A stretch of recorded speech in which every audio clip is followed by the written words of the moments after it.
Hey guys, welcome back to another video on my channel. Today we're going to be unboxing and then reviewing the Whizzer Kylin A-HE03s, and these were sent out to me by Linsol, and I will have a link to their Amazon store for this product in the description of this video.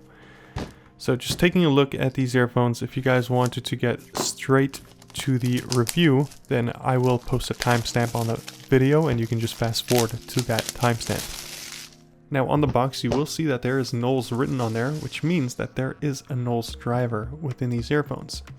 So it's kind of like a comboed up balanced armature driver, so it's two balanced armature drivers with one nozzle, as you can see there depicted in the picture. And so they are counting this as having two balanced armature drivers. Even though I guess I would say it's one, because you have one nozzle at the end of it. But anyway, besides for that, you also have another driver, which is a dynamic driver with a PEC composite diaphragm. So opening up the box, you will see the earphones in the front and the plaque, which I did rip off a little bit later on in this video. And under that, you have a box with the instruction manual, and you also have a service card inside of that as well. I don't really see why they put that in a box, but okay.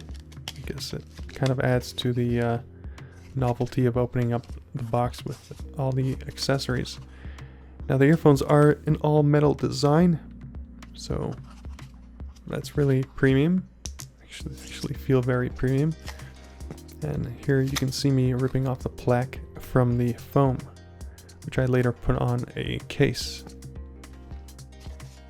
Now getting to the rest of the stuff in the box, we have this round gray colored case. It's a hard case and it has the logo with the Kylin engraved onto there.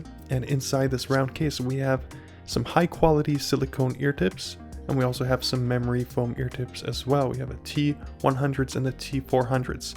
They aren't compli, at least I don't think they are, because it's not stated on the box anywhere that they are compli. So let's put that on the side. And this case is magnetically, it's got that magnetic force every time you open and close it. So let's put that on the side.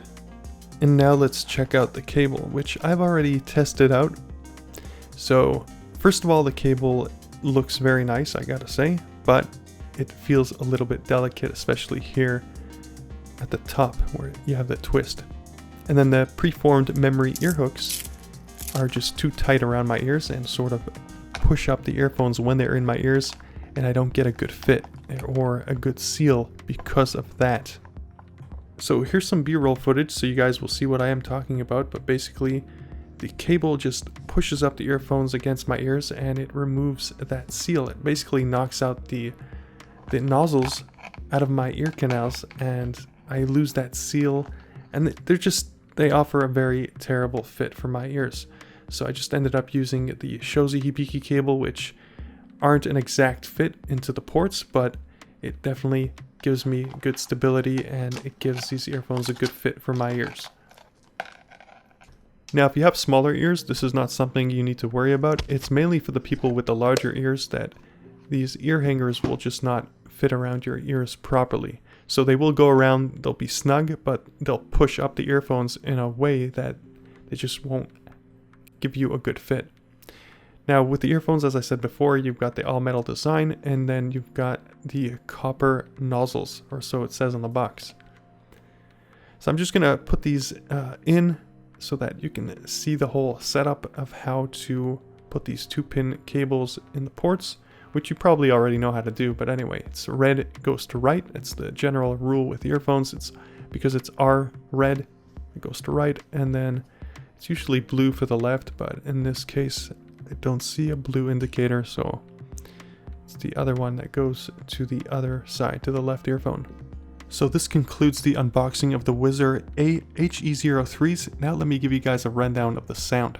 So now for the sound, these are a warmer sounding pair of earphones. you're not going to get any of that annoying sibilance or bright highs. The bass is going to sound pronounced and the sub bass is going to be nice and rumbling on these. So if you are a bass head, you will appreciate the sound signature that these have to offer you. So just to clarify, these earphones focus more on the lows than on the highs. You're not going to get very detailed highs with these earphones. So if you like to listen to a lot of music with instrumentals, then these will not be the perfect pair for that. The sound signature on these earphones is more suitable for the rock and pop genres of music. Now for the instrument separation, I wasn't very impressed. These definitely did that, but they just didn't do a very good job at it. And for the soundstage, I would say that it's okay.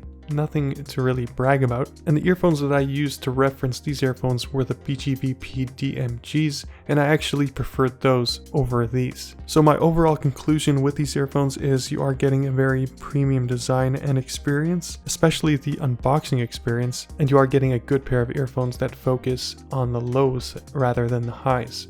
So if you're looking for a warm sounding pair with lots of bass and sub bass, then these will be a pair of earphones to consider. Otherwise, that's pretty much it for now. If you guys had any questions, let me know in the comments section below. Also, don't forget to like and subscribe. Thank you for watching, and I'll catch you guys in the next one. Later.